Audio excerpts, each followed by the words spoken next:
U.S. President Joe Biden is touting a major diplomatic victory after securing the biggest prisoner swap with Russia since the Cold War. The exchange saw a total of 24 detainees freed, 16 by Russia and 8 by the U.S. and its allies. No money was exchanged and no sanctions were eased.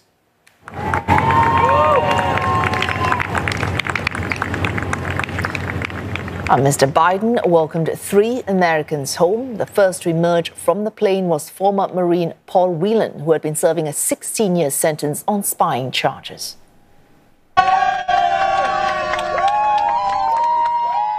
Another high-profile detainee was Wall Street Journal reporter Evan Gershkovich, also serving 16 years for espionage. Toughest call on this one for other countries is I asked them to do some things that were against their immediate self-interest, and really very difficult for them to do, particularly Germany and Slovenia.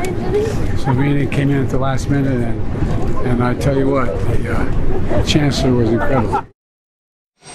An apparent mirror image of the ceremony, but this time in Moscow.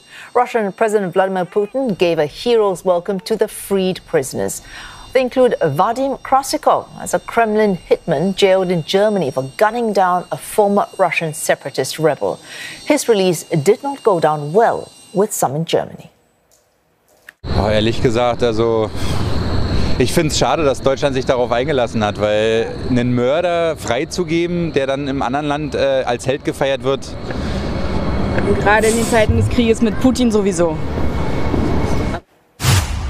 And for more, Dasha Chernyshova joins us live from Moscow. Dasha, Vladimir Putin, the president, giving a hero's welcome. But what did the Kremlin have to say about this prisoner swap?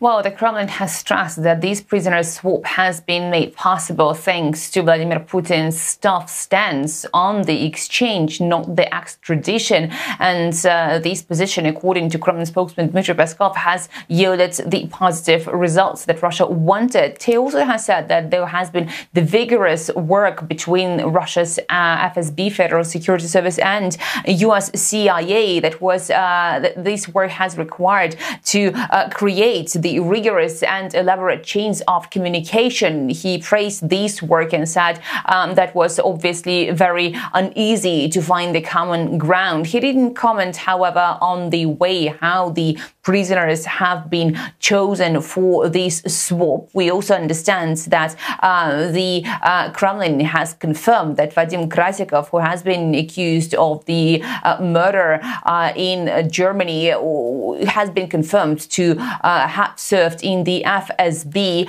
and the Special Unit Alpha. We also have heard from Kremlin spokesman Dmitry Peskov saying that the very fact that Russian President Vladimir Putin traveled to the Vnukovo airport to meet those 10 Russians arriving by this special flight from Ankara is also very telling in itself. It is the tribute to those who have served their motherland, and obviously some interesting facts have come out about some of the people who have been on board of that plane.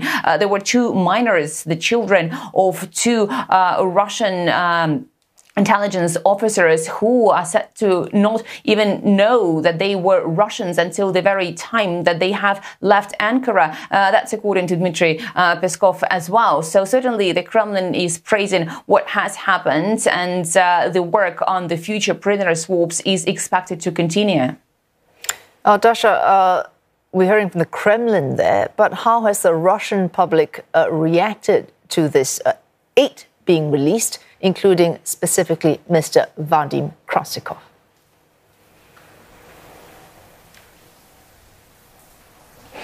Well, there has been the sort of surprise among the Russian population because they didn't expect that deal to come about so quickly. They were also surprised given the very fact that the negotiations are actually taking place between Moscow and Washington in the very difficult geopolitical context. As for Vadim Krasikov, there has been the understanding among the Russians after the interviews that President Vladimir Putin has been given that he is viewed in Moscow as the real patriot, and his return to Russia is part of what Moscow has been been willing to do. But at the same time, there are also questions as to the people who have left Russia. For instance, Ilya Yashin, deemed as the foreign agent, Vladimir Kara-Murza, also labeled as a foreign agent, and they are seen by the opposition in Russia as political prisoners, as the Russian dissidents. So there are many questions as to how this deal has proceeded, about the number, because it is uneven, and Russia has previously been insisting